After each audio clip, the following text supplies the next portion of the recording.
Master of Computer Application students, right? And the title is called Advanced Java, right? So I learned it is on page 71.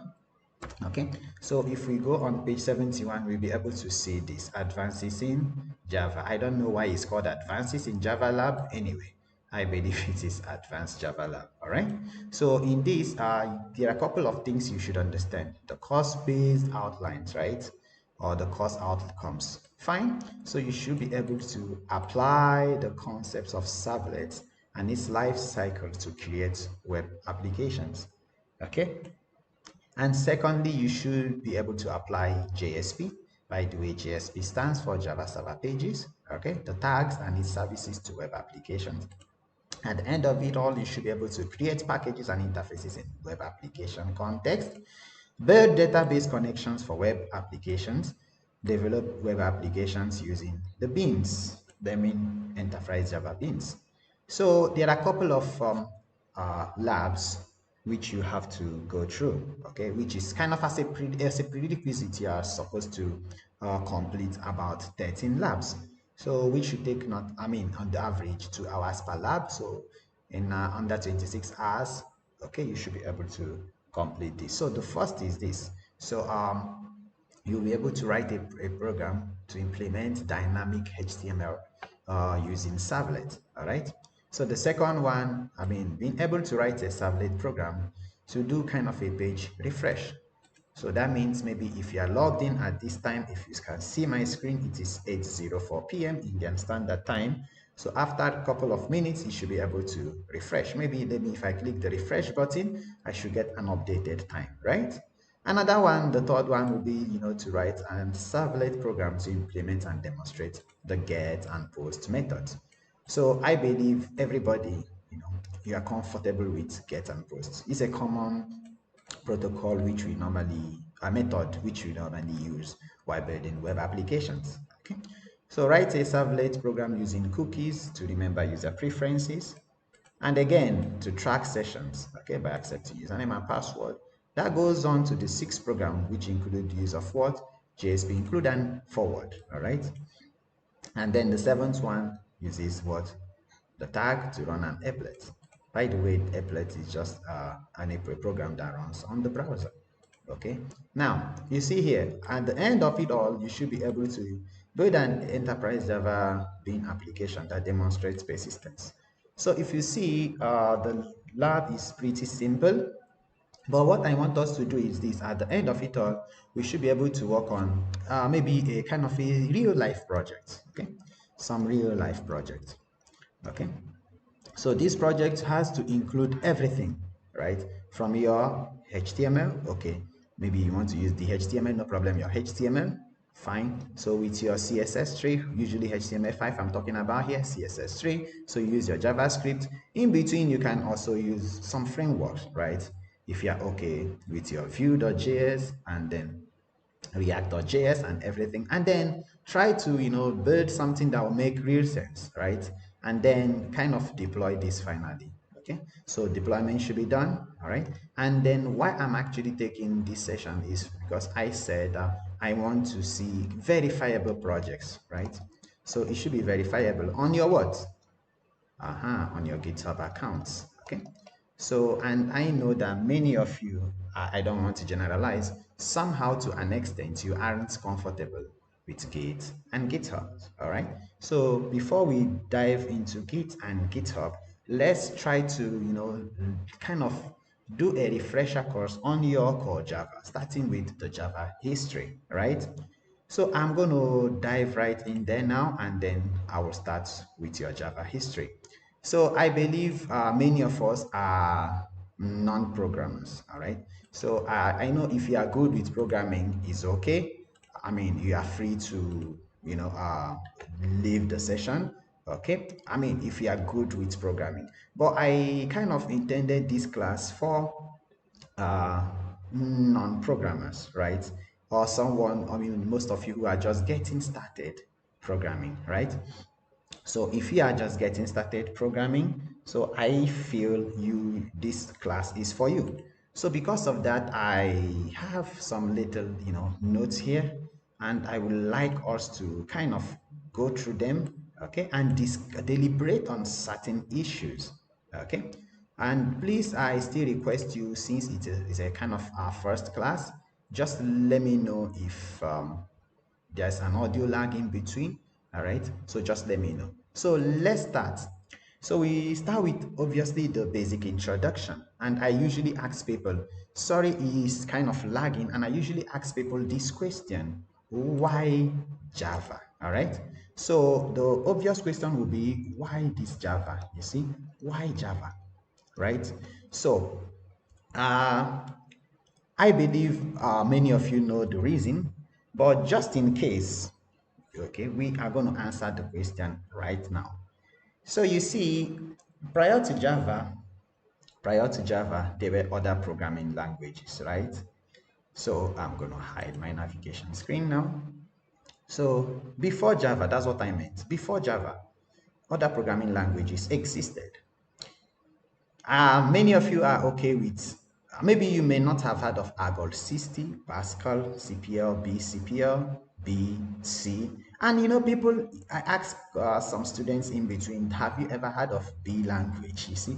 So literally, if I ask you now, how many programming languages do you think are there in the world? How many programming languages?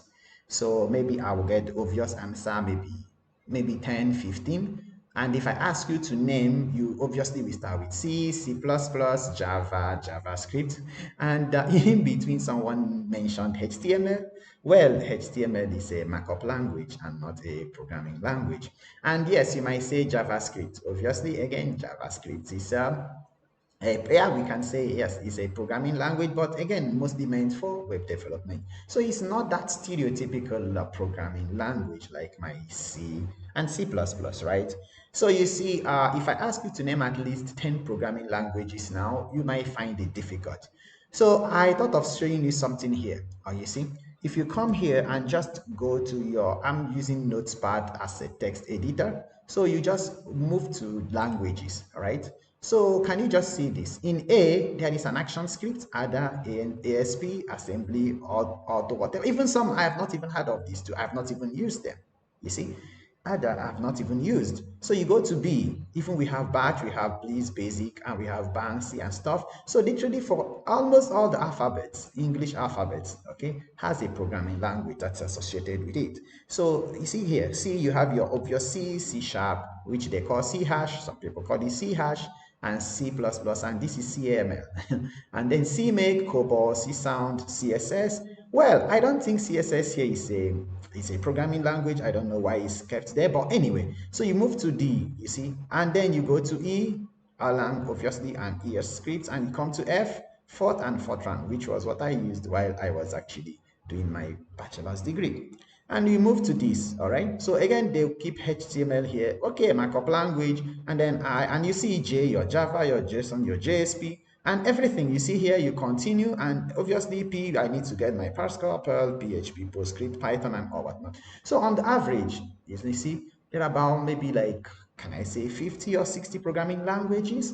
But still counting, because if I check too well, I cannot see Go here. Let me check if Go is here. E, F, G, if I go to G, C, you see? So Go again founded by, that is a kind of a language developed by Google, right? And if I check, apart from Android, if I check Kotlin, it's not included here, right? Kotlin, it's not included here. So you see, there are so many programming languages that are actually not included. So that leads us to the next question. Should I learn all these programming languages? Right? The answer is no, actually. That's why we think of what? Specialization, right? So if you are good, or if you feel you are comfortable working on graphics, you might start a career as a what? Graphics designer. So you mustn't learn all the programming languages. Now back to Java, okay? So why Java? So all these languages existed, but they all had drawbacks, right? So we are not going to look into detail, and these, by the way, these are names of those who are attributed to have contributed so much to the development of this language. We know our Denis Ritchie, right? In 1970s, he developed C. But I think shortly after that, there were also issues with C that James Stropstop developed C++, right? So, and looking at all these things, you see, yes, Dennis Ritchie was C and C++ was Vijay Strostop. I can't find the name. Yeah, he's here. All right. So this was for C++. Okay. So now, if you look at all these things, you still understand that looking at this diagram, that means that Java kind of extended some of the attributes of C and C++, right? So we can say Java derived some of its what attributes from C++, again, and from C. By the way, C++ stands for what? C with classes, right? Or an advanced C. Now, it happened that those days, as in the early 80s, because I believe B.J. Stropsov developed this while he was working as a researcher in Bell Laboratories in the US. So you see, though these were all powerful programming languages, but there was something that led to uh, development of Java. So as devices get smarter and then lots of automation are required, James Gosling wanted to work on a project that will not, especially require me to recompile my applications before I run them. And I wanted something, that will not allow me to access memory locations. I wanted something, that would be completely encapsulated, So no need of, use of friend function to access private members of a class, as in the case of C++. So this, he started actually with, I believe he started with C++, and then when he found the drawbacks, right? So he now thought of, okay, why can't I design a different language that will be able to solve all these problems? And that was what begat, okay, Java. So now, though Java has some of some histories assigned to it, right? So initially, it was not called Java, right? Because the team at Sun Microsystem then, okay, if you happen to check now Java, when we go to download it, you'll be seeing Oracle, Java Oracle or something like Oracle Java. So then there's this company called Sun Microsystems, and then there they actually was working on a project called Green. So Green project was aimed to develop something that will be architecturally neutral, and that will be able to solve most of the problems that we already have with the existing system. So James Gosling and his crew, which includes Michael Sheridan and Mark Patrick Norton, they were actually thinking about this. They said, okay, fine. So this new Java programming language, it was not called Java, remember, should have, solved the problems that are plaguing the existing system. And they actually, started deliberating, and amongst other names that came to their mind after the Java was after the language began to take shape was so many names. Originally, Oak came to their mind, and then along the line they discovered that Oak was already taken, okay, by Oak what micro system no so Oak Technologies, because again Oak is the parent tree, or what do you call it, the national tree of the US, as you have banyan tree as your national tree. So again, and there are lots of things that actually led to why it was called Java. If I got into that feature discussions now, only anyway, I'll touch on it briefly. So if you happen to do a Google search, you might end up seeing Java as a programming language. But prior to this, okay, you might check, if you try searching again, or if you ask a non-programmer, he might see a brand of coffee, an island in Indonesia, and every other thing. So history has it that I don't know how true it is that there is this island in Indonesia called Island of Java, and if you happen to Google it, also you will see that, and it is green and it's beautiful. That yes, Dennis Ritchie, sorry, um, James Gosling was on a vacation or something like that. And then when he was passing through that place, okay, and then he looked down and he saw it looked so peaceful. He tried to connect it with his project called Green, and he thought of, okay, maybe can we just call it Java, because we don't want, it to sound like another programming language, maybe like C++, or C extended or something like that. So another story to it is that while they were having a cup of coffee, they were just deliberating, and then he actually came up with that idea. Since coffee again is a brand, right? I mean, a brand of coffee is called Java. So they thought, okay, fine, why can't we name it Java? That's why you see symbolically Java, wherever you see Java, you will see that coffee icon, right? So if you happen to Google it also now, you see that, okay? A cup of coffee with, brewing stuff like brewing coffee. And then you see, yeah, and that is how, Java came to be. Officially, the first version was released, I think, in 1995, with Java 1.0. And after that, there were other features added, and then it became 1.2, 1.3. Again, there are sub versions that were released incrementally, like 1.1 or 1.1.1.2, and things like that. So I'm going to ask you this question. If somebody asks you, what is the recent version of Java? So what comes to your mind? So he's actually asking you, what is the recent version of your JDK, right? So that is your Java development kit, right? So we will look into the Java development kit in a while, and then we try to see whether this is a real thing or is it a kind of a hypothetical stuff, okay? So having looked into this now, these are the features, okay, which Java kind of implemented. And one of the things that caught our attention is what we call platform independence. Meaning what? Okay, so a platform here refers to your Windows, your Mac, your Linux, and or whatnot, right? And it doesn't depend on the architecture. So every one of you knows about all this, right? So I'm not going to touch on it. So if I write a program in Windows, I should be able to run it on a Mac system. I should be able to also to run it on what? On a Linux system. And yes, it's portable, it's secure, it's robust, it's dynamic, it's both compiled and interpreted. And this is also something that catches my attention. You see, when we say something is compiled and interpreted, what do we mean by that? So you already know the answer, right? Multi-threaded and distributed. But just in case, you can do a simple Google search on that, because the essence is for us to actually look into what we have for today.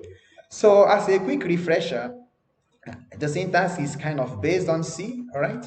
But these are the exceptions, no pointers, because we know pointers, again, we call it reference locations, right? So through this reference location, I'll be able to access maybe like secured maybe applications as well. So Java said no unnecessary jumps and go tos here and there, no operator overloading.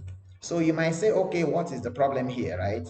So no global variables as well, okay? So now these are kind of simple features, that made Java stand out, okay, and still stands out now. And we said, okay, it's purely object oriented. All the OOPS concepts were enforced. Inheritance, polymorphism, encapsulation, dynamic binding, and everything was purely, enforced. Yes, portable because of this, write once, run anywhere. And this only became possible because of the Java virtual machine.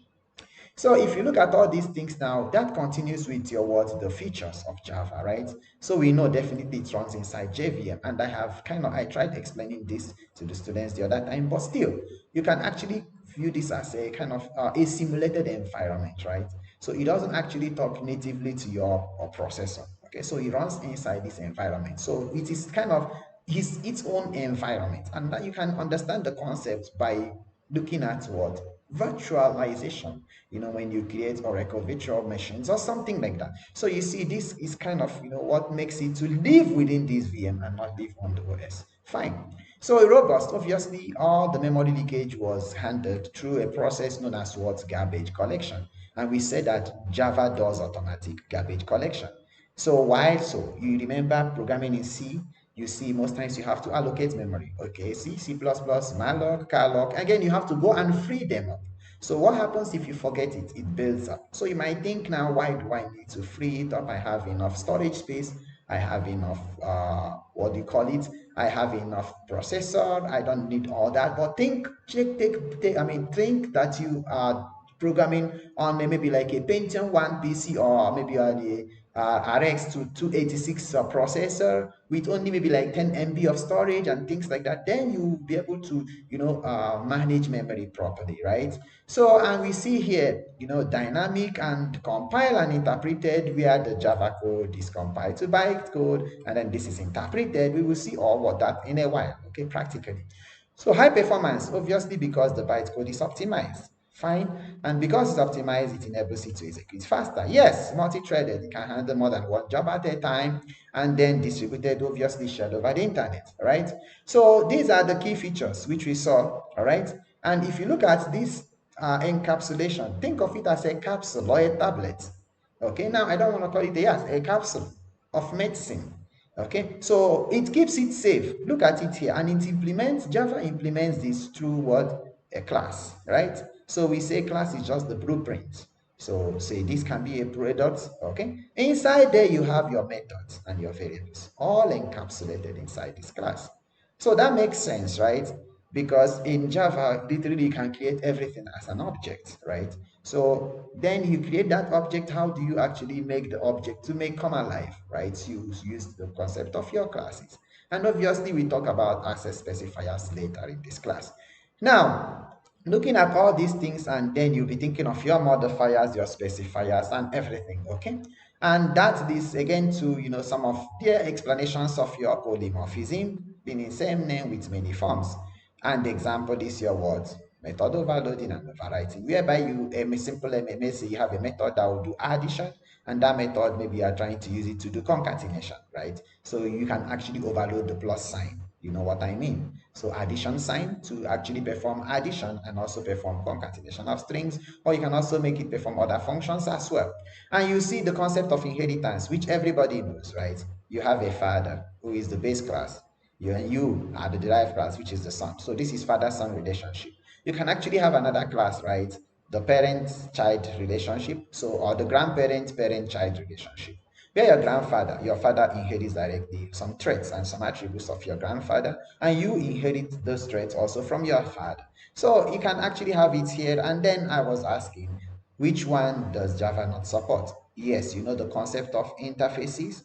How do I implement multi-level inheritance or multiple inheritance? Which one does Java not support? Is it multi-level or multiple inheritance? So see, I want the class to be engaging, as I always tell my students. So I will not be giving all the answers, okay? So you can do a simple search on difference between multiple inheritance and multi-level inheritance. And this is the guy which we want to talk about today, the Java Development Kit, okay? So think of it as a toolkit.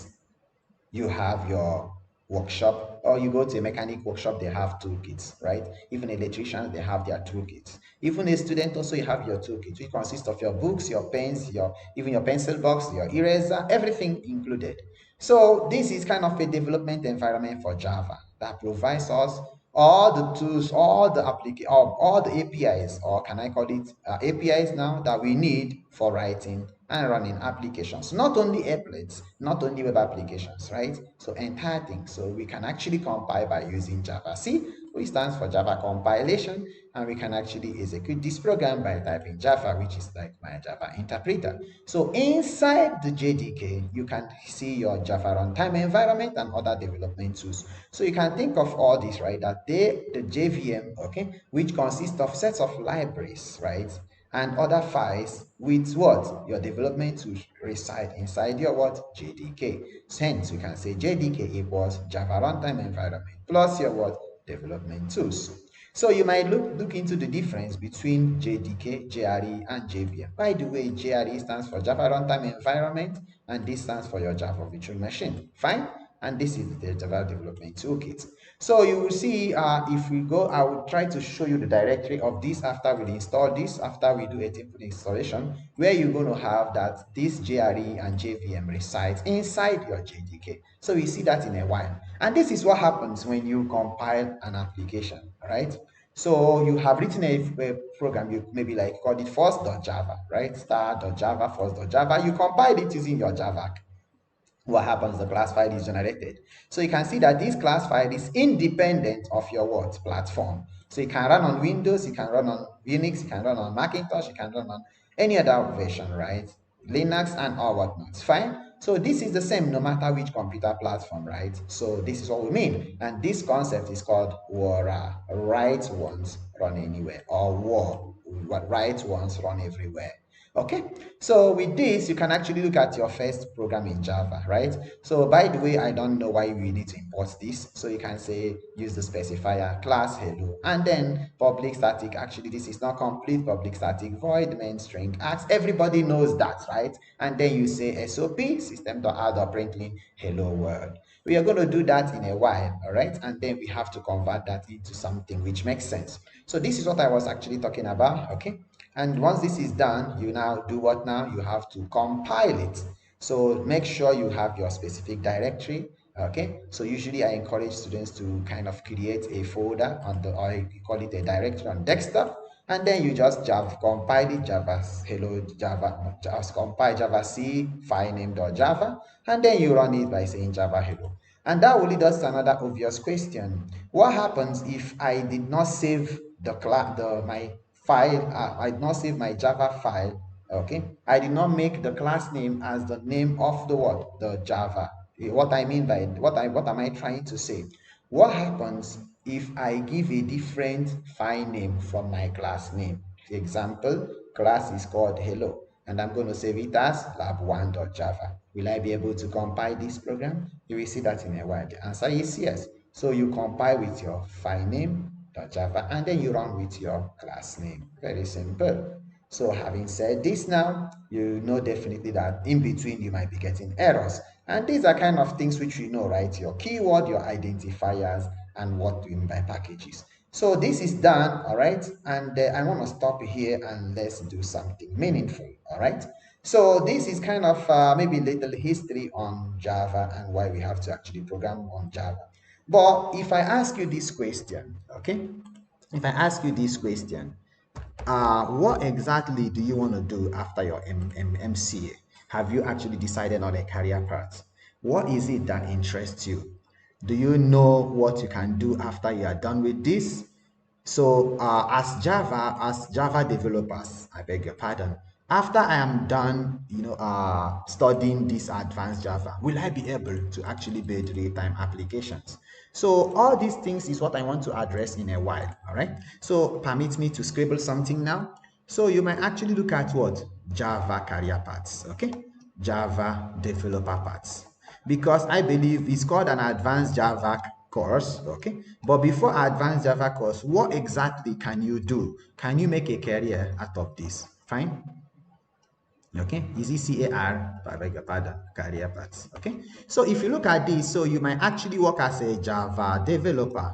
Okay, let's start with Java programmer. So as a Java programmer, what will be the skills? What are the skills required? What are the skills required? So can you just Google this after this class?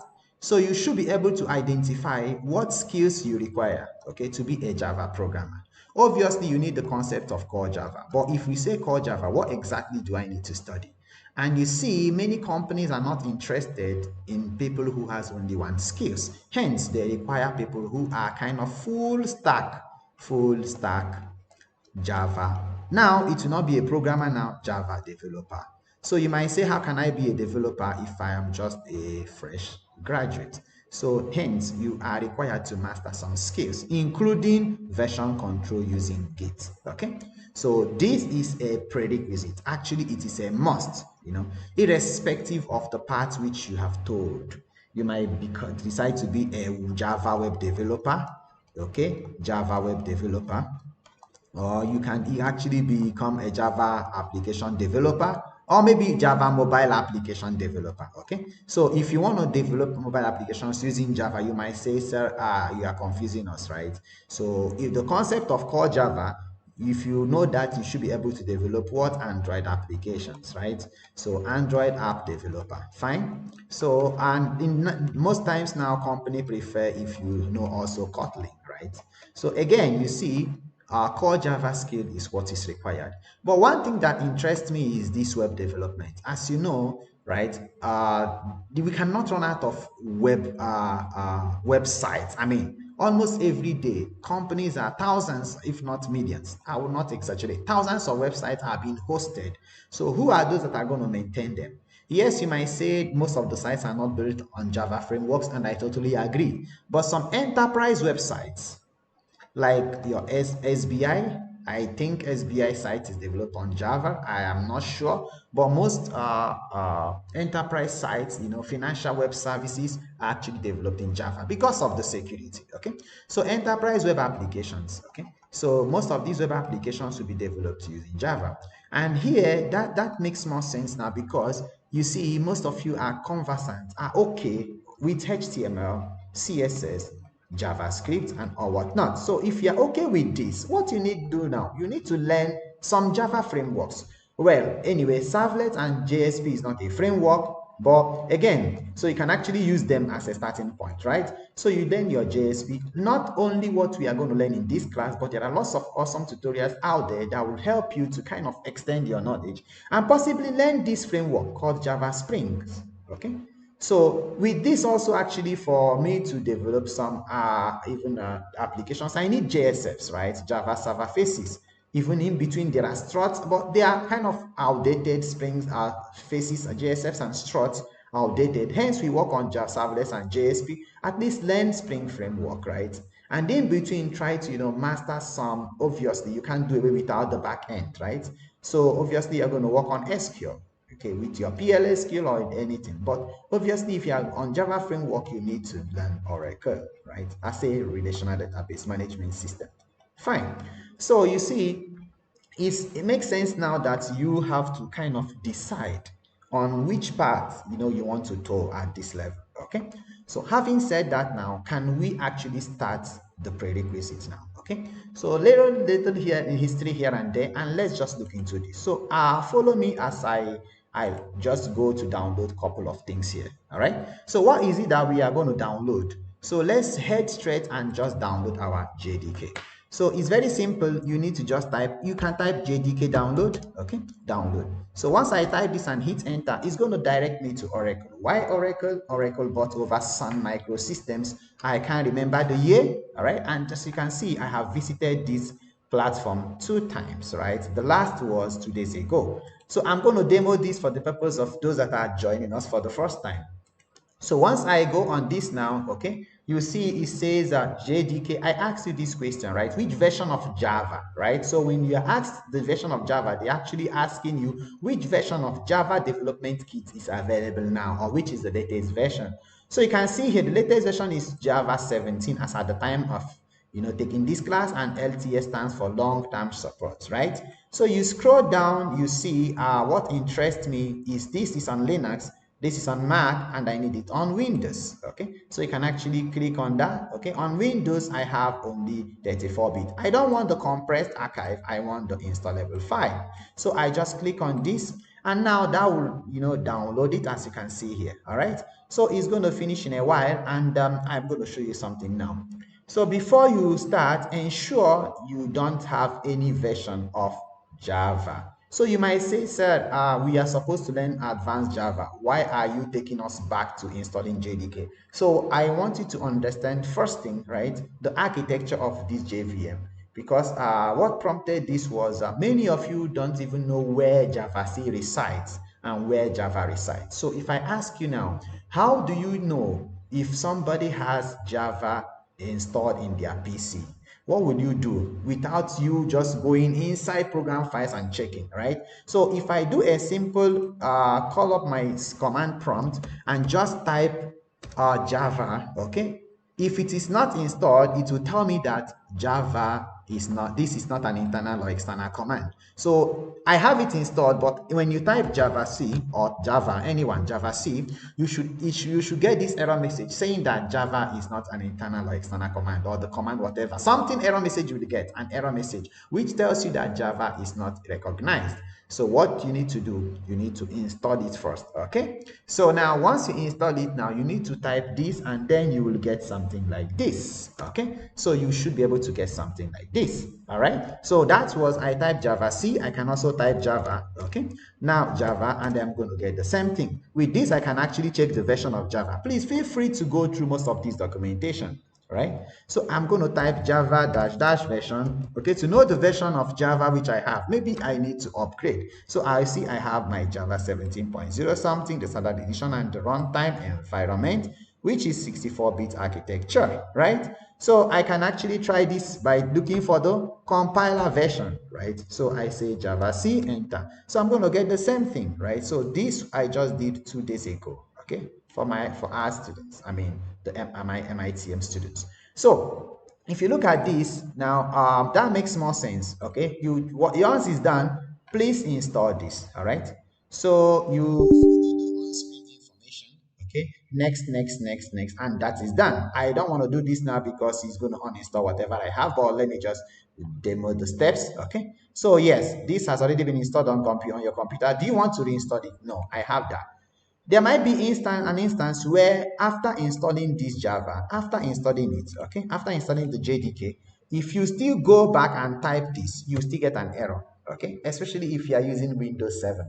I'm not sure, if you are going to get this error, okay, error message, because with Java 17th edition, okay, it goes and fixes itself in your environment variable. Just in case you are unable to get this, okay, and you keep getting error, you have to go to your what? Environment variable and just set the paths. So you might say, okay, where do I get it? So everything is now searchable, right? So you can just go to your search menu, search bar, and just type envi environment variables. As you can see it there, edit environment variable. All right, so I hope you should be able to see my screen. So you see something here called environment variables. Right, you can see here I have this called Java Home, which points me directly to the bin. So you might say, okay, fine, I never saw this bin. When you are installing Java, it will tell you, for instance, when I install Java, it should tell me that Java is installed inside C colon something, something, program file slash something. Don't change the default path unless you want to work from maybe like another what do you call it, another environment. But by default, it's going to be inside C. You see your program files. Yes, if you install 32-bit architecture, it will be inside program files x86. Now, program files you see, and then you will see this folder called Java. See the folder. Inside this folder, you have your JDK. Inside this, you have your bin. So inside this bin, we open it up now. I maximize my screen. I will zoom this in. So inside this now, can you see this Java? Yes. And then if I press J alone, okay, I should be able to see both Java and Java C, right? So I need this part. So why do I need this? It will save me from the hassle of saving all my programs inside this bin. So I can save my program on the desktop and I run it from any part, okay, even on an external device as well. So what I need to do, I will just copy this. This is on rare cases, okay, on very rare cases. If I copy this now, I need to come to path, I'll click on edit. So inside here, I can just paste it. Example, I'll paste this, okay, and then I put semicolon, and then I'll okay it. So you might say, sir, I never did this and I'm able to run my program. No problem, because if you use IDEs like Eclipse, NetBeans, Visual Studio, and everything, and then IntelliJ, even other IDEs also, which I might not be knowing, you should be able to, run all this program. But as an advanced Java student, you should be able to know where all these things reside. And let's explore this once again, because if you get inside this, you'll be able to see that if I type J here, okay, Java, I will get Java. Go a little back here, okay. Can you see this, what do you call it, include? Check what is included in this, right? Some header files, java.awt, abstract windowing, or awt, windowing toolkit. So try to kind of, be kind of, weary about what exactly is happening, what is contained inside the library, right? So there are kind of some classes and some interfaces and things like that. Okay, try to understand maybe if there's something that catches your attention that you needed to verify. So here I have my stuff, and then if I see, I know that I have almost all the APIs installed. So if I explore Java, the server, I'll be able to have some stuff also which I don't even understand. This is the dynamic link library. So yeah, this is why you need to kind of run this, and let's write a simple program and compile this. I'm going to leave it on the desktop so that you'll be able to see the .class file, because many of us will only use IDEs, and we are going to build web applications. We're using the IDEs, no doubt about it. But before that, if somebody asks you, can you show me that .class file? Is it intelligible? Can I actually decompile this into something intelligible, right? So for me to convert that .class file into the original Java file, I have to decompile that. No problem. Let's now create a simple program.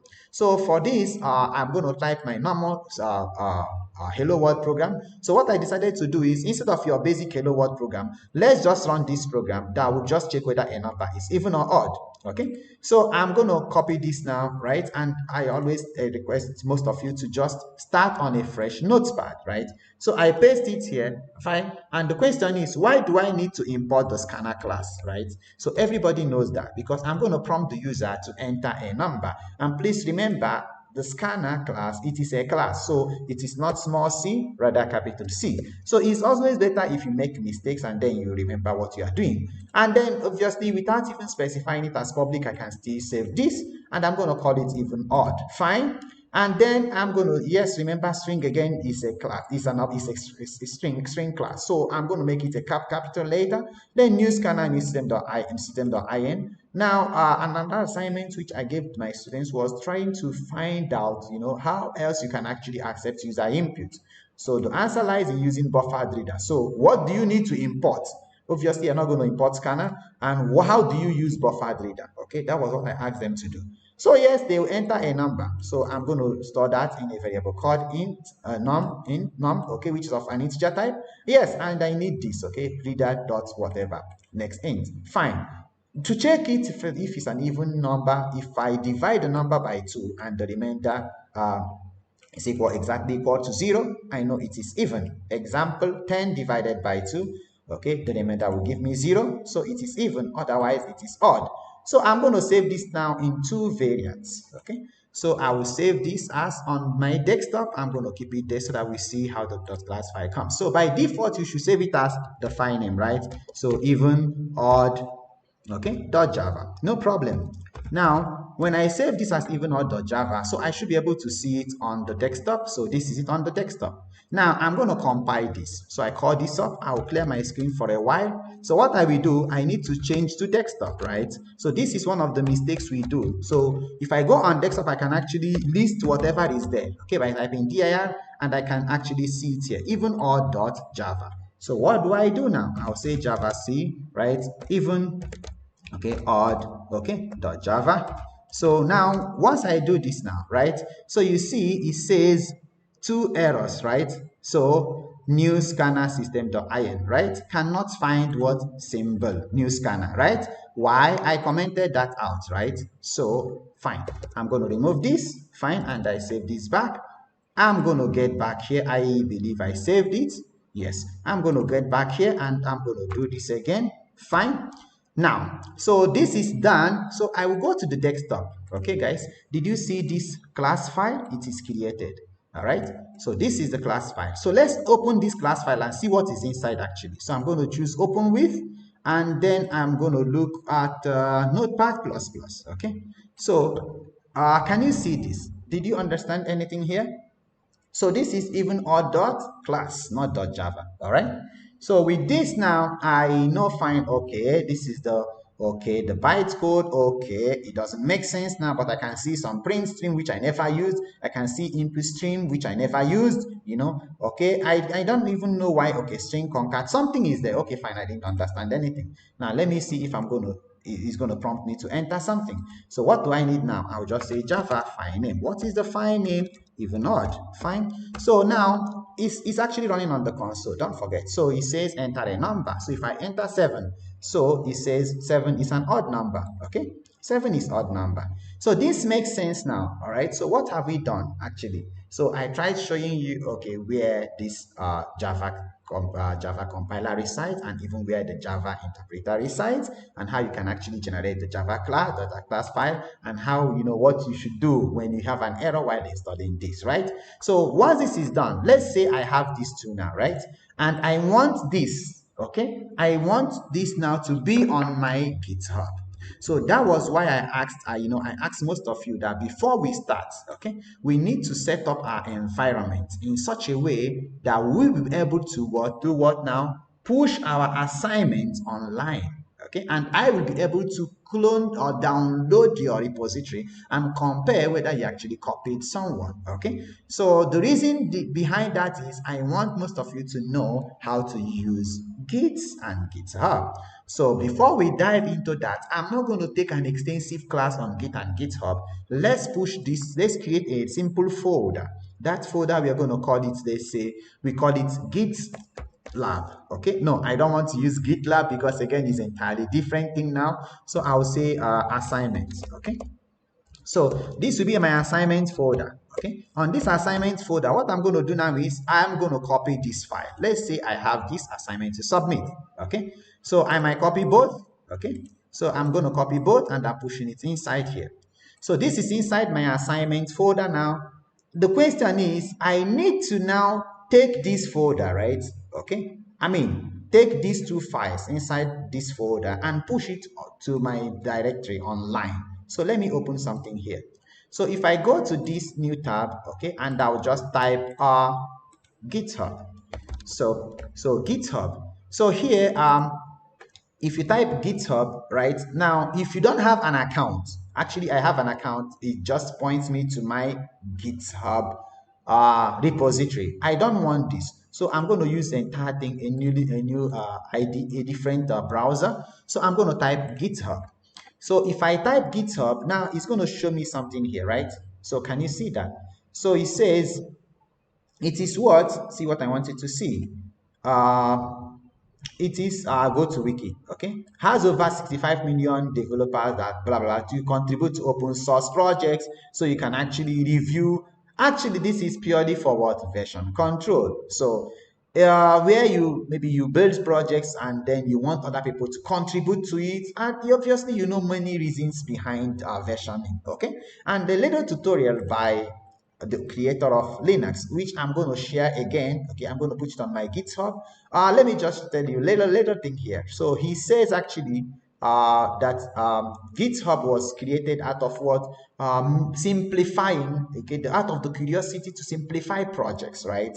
So he created this, okay, while I think not while working for Microsoft, I'm not sure, because now I think he works for Microsoft. So he created this in those days, I think in 2005, to enable developers take control, of speed up, exactly, mostly speed up with their development tasks. Instead of me having various versions. Example, I have done something now, all right? Say this program is a kind of an open source project. I want most of you to modify this, maybe and try maybe kind of add other features like making it run a number of times and actually turning this into an application whereby I can have a menu where I will select other stuff. So I have finished this and I sent it to one person. You finish and you send it to another. I have the old version. Somebody has done some improvisation on that. Okay, has improvised on that. Maybe you have added some features. I don't know what those features are. So how do I actually know which version is the latest version?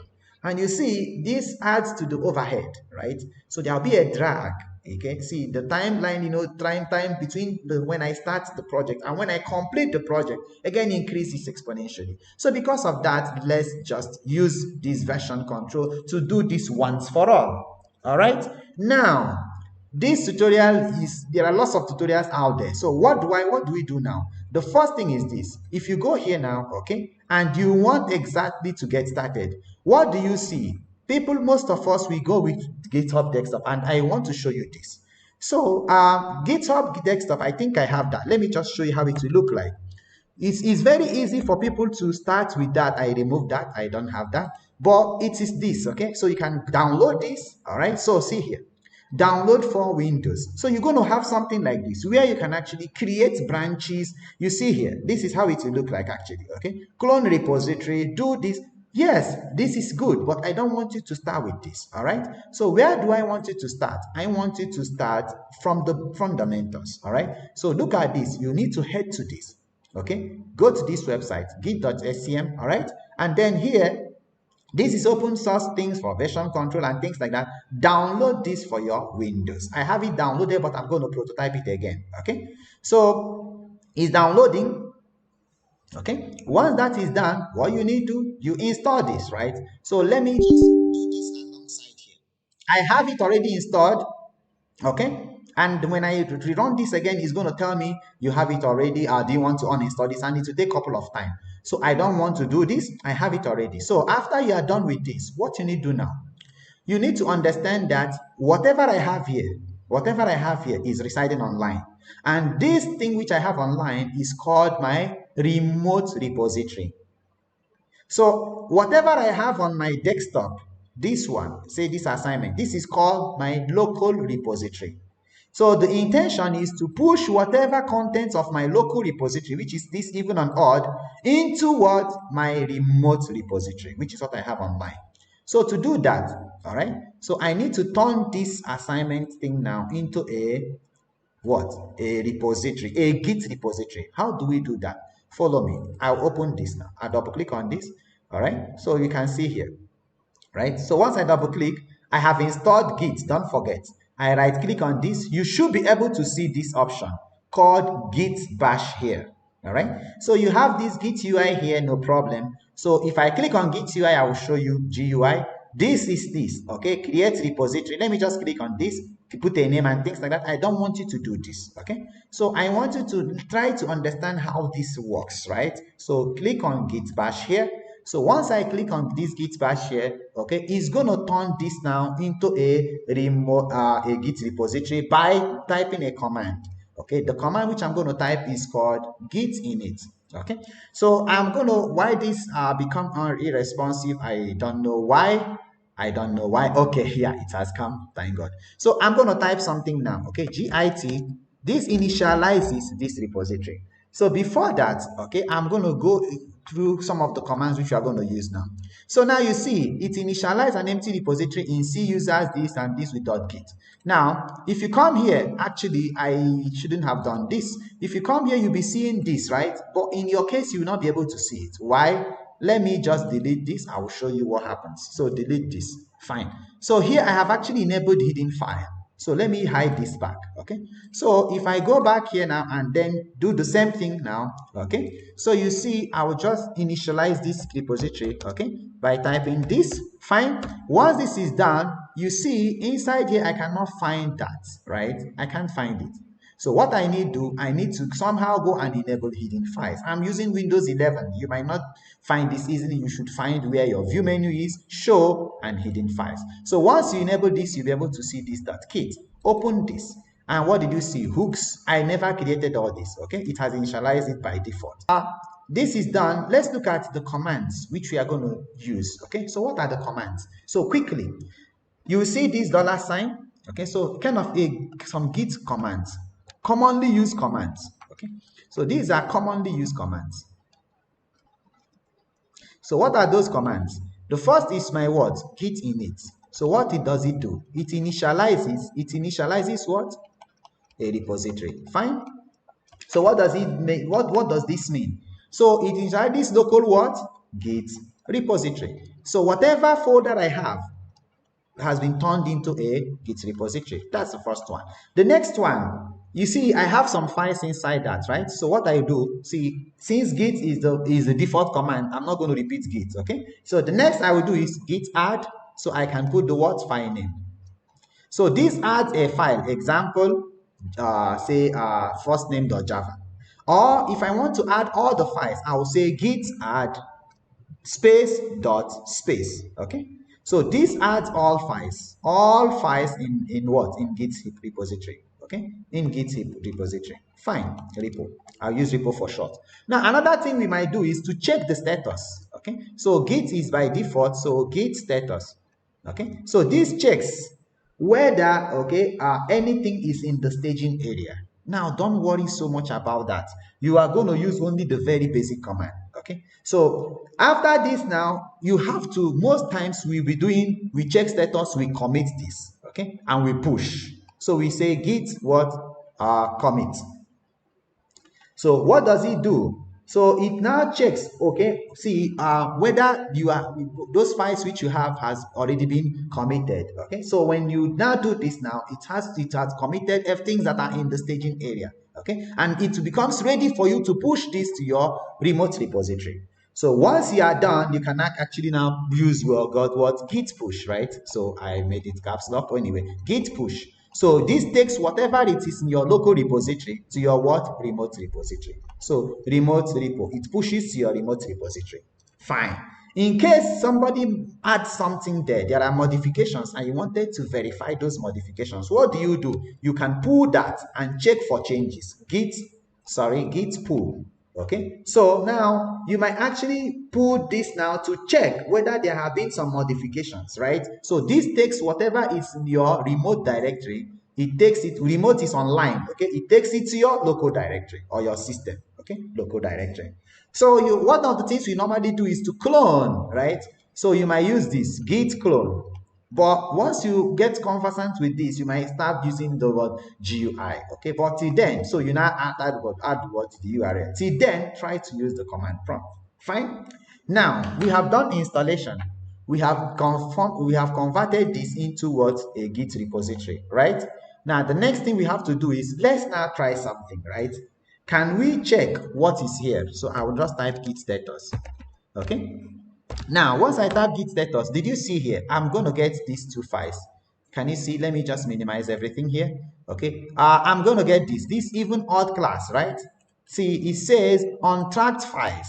Use git.add to include in what will be committed. So it's telling me to use add, right? So what I will do, I'll say git what? Git. I'll say add, add, and I want to add all.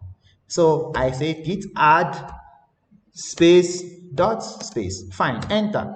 Now it's added. Okay, I didn't see anything. By the way, I'm working on my master. I have not taught you about creating branches because yes, you will learn that in subsequent classes. Fine. Now this is done. What I will need to do is this. Okay, so let me check back what is there. Now you see it has moved from becoming red. It has turned from red to what? Green. But what did it tell you? Changes, no commits has been made yet, right? But if you see this, okay, if you just type something now, git commit, you're going to get an error because where are you pushing this to? Where are you committing this to?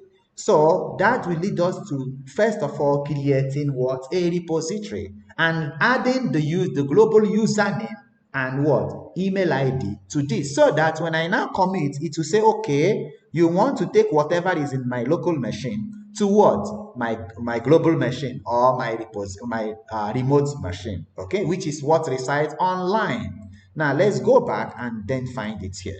So if you look at this, right? By the way, if you don't have a Git account, see, I'm assuming that you have a Git account. If you don't have a Git account, there will be processes to create that, which is very easy. So let's create it now, okay? So let's say I'm entirely new, because for me to push something to my remote repository, I need to have a Git account. So I'll just type GitHub now, right? So once I type GitHub, what am I going to see? It says here, start absolutely free. So now watch here. I click on this, right? So now you're going to see something here. It says, from this, I need to sign up with my email or sign up with GitHub. No, where am I actually? I'm on sign up second. No, I need GitHub. Okay. So GitHub login. I don't know why he's redirecting me to something. So it says join GitHub. What I need is github.com, please. Okay. I don't know where he redirected me to. So now you see here. So you see sign into your this and things like that. If you are new to GitHub, you have to create an account. So I like this intelligent bot, okay, or this bot. It says, welcome to GitHub. Enter your email address. So I'm going to type now MCA MIT. So just follow it. MCA MIT, okay, something like that at gmail.com. Fine, gmail.com. Fine. So I click on next. Password. I'm going to use some random password 1, 2, 3, 4, 5, 6, 7, 8. No problem.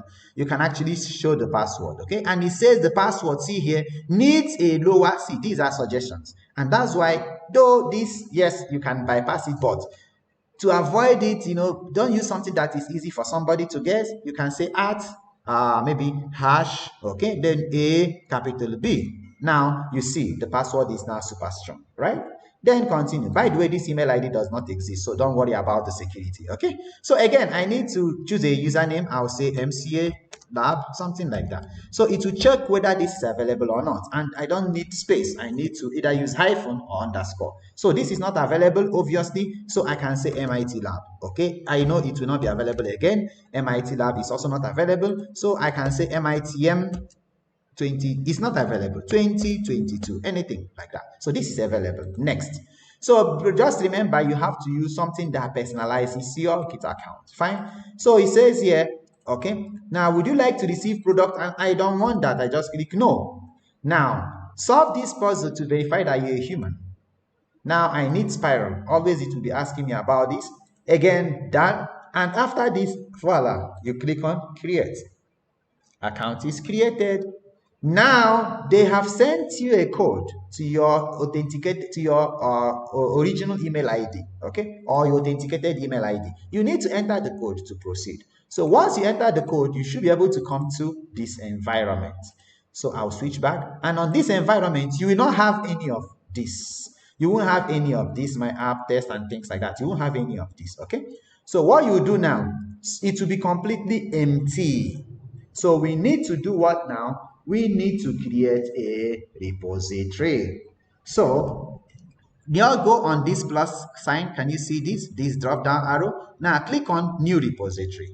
So I'm going to call it now MITM MCA lab or whatever. Okay, let's use the code, right? It's called what's this called actually? 20MCA to whatever. 20MCA 38, right? Yes. So 38 lab. 38 lab. Okay. So 20MCA 38. There, this will not be okay. Yes, this is available. Okay. So this is what I needed. Okay. Now, if I need this, oh yeah, I need dash lab. Fine. So I shouldn't put space. So this is available. Fine. Now I can make it private. But why do I need to make it private? And look here. Usually, if you see awesome repositories, there will be what we call README files, where you can add some things, okay, that tells the audience what the file is all about. Now you can choose to use this add git ignore to ignore some certain files which you don't want it to be tracked. But for now, just choose on this, click on add readme file, and just click on create repository. Now see, it says it will set main as your branch name. Now you see this has created this, okay? So but what I needed is I need to now set this part. You see here, I need to set this part. Fine. So I'll copy this in a while. So this is done, all right? So I will come back, okay? So this is what I have, but I needed something like this. I think it is the same email ID which I used. I'm going to go back here now and I'm going to set it. So setting this, what I will do is I just type this command, okay? It's called git config, git config. Okay, so git config, I say dash, what do I call it? Global, right? Global dot what? Name. So what will be the name? So the name is the name which I used is called whatever. This is my name. Fine. So you know the reason why we are doing this, because we want this to be accessible, right? From here. So you see, I think yes, this is actually unknown. Git config global dot what? Name is not known, okay? So yes, it's actually user.name, it's not name. Fine, I'm going to repeat the same thing. And so global user, right, dot name, enter. So this works. So just press the up arrow key again, and what I need is now what? User.email. Okay, so user.email, fine. So user.email, I think what I used was an email ID. I believe it is the same. I'm just going to push that there here now. So this is Victor, something like that. So I think it is. So I'll use one.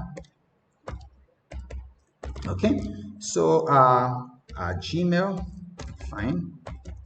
So once this is done, fine. Okay. So now once this two is done, now what I need to do now is I now need to do what now? I now need to commit this. Okay. So what you should do, I'll try to do something here. I'll say git remote. So once I type this now, I'm not able to see anything. I actually should see what? Origin. Okay. So before that now, I need to commit these changes. So I'll say git commit. Okay. Now you have to add some message, right? -m. So what I will do, I will say this stands for messages. I will say maybe like created my first repo. Okay, my first repo. Fine. So once this is done, I will just enter. Now, so you see two files changed. Okay, so on that and things like that. So you might check whether it is changed actually or not. So I will just go back and say git status. Okay, git status. Now, so you see nothing to commit, everything is clean. Okay, so before that, now the repository which I actually created, I need to now copy this and paste it in this. Okay, and then we'll be able to push this into my repository. So I have actually overshot the time, and really I will continue this tutorial not live. I will pre-record it and then I'll complete this because offline, and then I will just add this as an extension of this class. So I'm really sorry I took a little longer, all right, but thank you so much for staying glued to the end of this class.